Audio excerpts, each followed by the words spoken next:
సుమన్ టీవీలో మీ business promotions కోసం ఈ కింది నెంబర్ను సంప్రదించగలరు.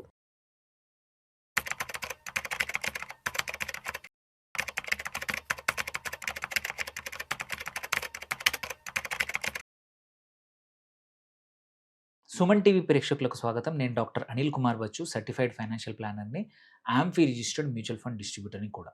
ఒక కామన్ మిత్ అంటే మోస్ట్ పాపులర్ మిత్ అందరూ నమ్ముతా ఉంటారు. అది ఈ వీడియోలో నేను బస్ట్ చేయాలనుకుంటున్నాను. ఈ వీడియో మొత్తం చివరి వరకు చూడండి, నలుగురికి షేర్ చేయండి.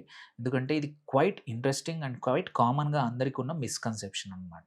ఆ మిస్‌కన్సెప్షన్ ఏంటి అంటే మాత్రం ఎన్ఏవి తక్కువగా ఉన్న మ్యూచువల్ ఫండ్ చీపర్, ఎన్ఏవి ఎక్కువగా ఉంటే అది ఎక్స్‌పెన్సివ్ అనేది చాలామంది ఎంత చెప్పినా కూడా చాలామంది అదే నమ్ముతా ఉంటారు. సపోజ్ ఒక కేటగిరీ ఎగ్జాంపుల్ తీసుకుందాము. ఒక స్మాల్ క్యాప్ ఫండ్ ఉంది. ఆ కేటగిరీలో 25 రకరకాల కంపెనీస్ నుంచి స్మాల్ క్యాప్ ఫండ్స్ ఉన్నాయి. అందులో ఒక ఎన్ఏవి, ఒక ఫండ్ యొక్క ఎన్ఏవి రూ. 210 ఉంది. ఇంకొక ఫండ్ యొక్క ఎన్ఏవి రూ. 45 ఉంది. సో, చాలామంది ఏంటంటే రూ. 45 ఉన్న ఎన్ఏవి ఉన్న ఫండ్ చీప్.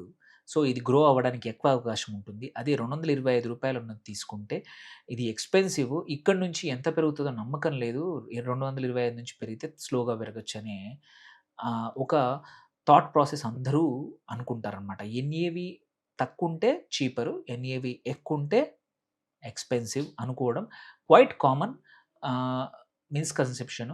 ఇది ఎంతవరకు నిజమంటే totally wrong. Totally wrong. NAV తక్కువున్నంత మాత్రాన చీప్, ఎన్ఏవి ఎక్కువున్నంత మాత్రాన ఎక్స్‌పెన్సివ్ అంటే అబ్సల్యూట్‌లీ రాంగ్. ఇది ప్రతి ఒక్కరు తెలుసుకోవాల్సిన అంశం. ఎందుకంటే ఇది క్వైట్ కామన్‌గా అందరూ చేసే తప్పు. ఒక మ్యూచువల్ ఫండ్ అండర్ వాల్యూడా? చీపరా? ఆర్ ఎక్కువ రిటర్న్స్ ఇస్తదా అనే దానికి decision it's not about NAV. It's about portfolio. ఆ పోర్ట్‌ఫోలియో ఎలాంటిదుంది?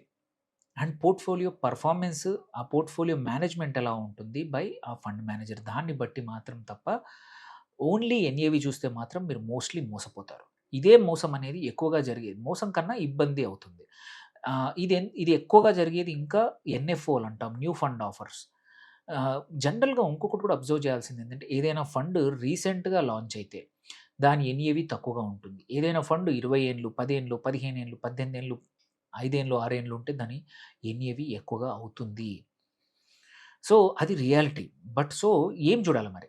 యాక్చువల్లీ ఎప్పుడు కూడా చూడాల్సింది ఏంటంటే పోర్ట్‌ఫోలియో, ఎన్ఏవి గ్రోత్ చూడాలి. ఎన్ఏవి ప్రైస్ కాదు. ఒక టైమ్ ఫ్రేమ్‌లో మీ టైమ్ ఫ్రేమ్ ఎన్నన్నా కావచ్చు. ఒక రోజా? 1 మంతా? 3 మంత్సా? 6 మంత్సా? 1 ఇయరా? 2 ఇయరా? 3 ఇయరా? 5 ఇయరా? 10 ఇయరా? ఈ టైంలో మీరు ఇన్వెస్ట్ చేద్దామనుకున్న mutual funds within the category or ఎట్లైనా సరే వాటిని కంపేర్ చేయండి. చేసి వేటి గ్రోత్ ఎంతుందో, ఆ గ్రోతే మనం రిటర్న్స్ అంటాం. సో, సీఏజీఆర్ అంటాము, రిటర్న్స్ అంటాము, or time period 2 time period మధ్యలో రిటర్న్స్‌ను కూడా కంపేర్ చేసుకుంటే ఏది బాగా పెర్ఫార్మ్ చేస్తే there is a higher chance that it will continue doing it. Higher ఛాన్సే. మళ్ళీ అక్కడి నుంచి కూడా ఫ్యూచర్‌లో ఉండేదన్నీ కూడా ఫండ్ మేనేజర్ యొక్క ability, fund performance and portfolio బట్టే మారతా ఉంటది. సో, ఎనీవి చిన్న ఎగ్జాంపుల్ ఇస్తాను దీనికి. ఎగ్జాంపుల్ మనం తీసుకుంటే ఒక ఫండ్ నువ్వు రూ. 10 ఎన్ఏవి ఉంది. ఆహ్, ఫండ్ ఏ. ఫండ్ బి వచ్చేసి రూ. 100 ఎన్ఏవితో ఉంది. మీరు రూ. 10,000 రెండిట్లలో కూడా ఇవాళ ఇన్వెస్ట్ చేశారు. ఇన్వెస్ట్ చేసినప్పుడు ఫండ్ ఏ రూ. 10 ఉంది కాబట్టి మీకు 1000 యూనిట్స్ వచ్చాయి. సెకండ్ ఫండ్ బిలో మీకు 100 యూనిట్సే వచ్చాయి. ఒక 15%తో ఈ 2 funds or let's say fund A పెరిగింది. 15% ఒక గివెన్ టైమ్ పీరియడ్‌లో పెరిగింది. పెరిగితే ఏమైంది? రూ. 10 పోయి రూ. 11.50 అయింది ఒక్కో యూనిట్. అదే ఫండ్ బి గూడా అది గూడా 15% పెరిగిందనుకుంటే రూ. 100 పోయి రూ. 115 అయింది. సో, అలాంటప్పుడు 2 కేసుల్లో కూడా నీ ఇన్వెస్ట్‌మెంట్ 10,000 పోయి 11,500 అయ్యాయి. సో, ఇక్కడ return is exactly same if the percentage of growth is same.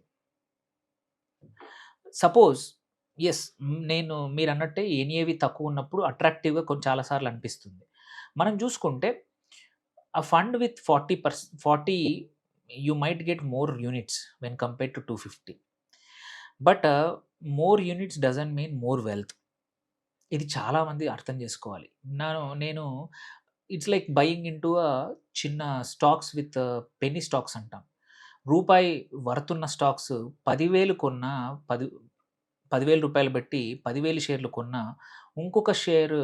1,000 ఒకటి కొని 10 షేర్లు కొన్నా, అక్కడ మనకు రిటర్న్స్ ఇన్ ద ఎండ్ చూసేది మాత్రం పర్సెంటేజ్ గ్రోత్ మాత్రమే. దాన్ని బట్టే నీ amount of money you make అనేది డిఫరెన్స్ ఉంటుంది.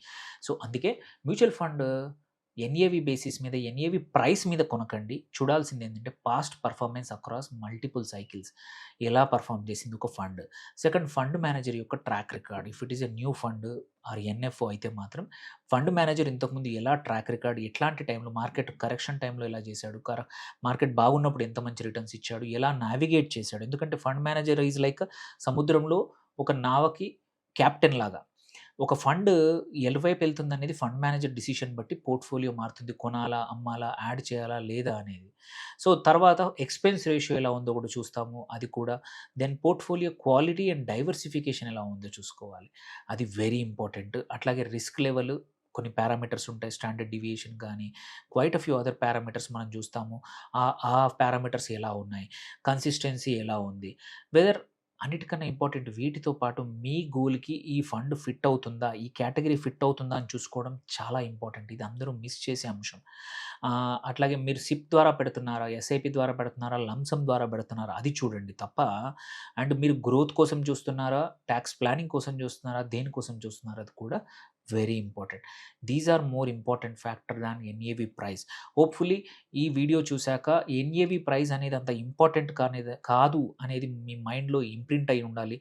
అటు లేకపోతే మాత్రం మళ్ళీ చూడండి. మళ్ళీ చూసి ఒకసారి ఎక్స్‌ప్లనేషన్ వినండి. ఏది ఇంపార్టెంటో చెప్పాను. ఈ వీడియో నలుగురికి షేర్ చేయండి. ఎన్ఏవి ప్రైస్ తక్కువుందని కొనొద్దని చెప్పండి మీ ఫ్రెండ్స్‌ని కూడా. So, thank you for watching. Signing off doctor Anil Kumar వచ్చు.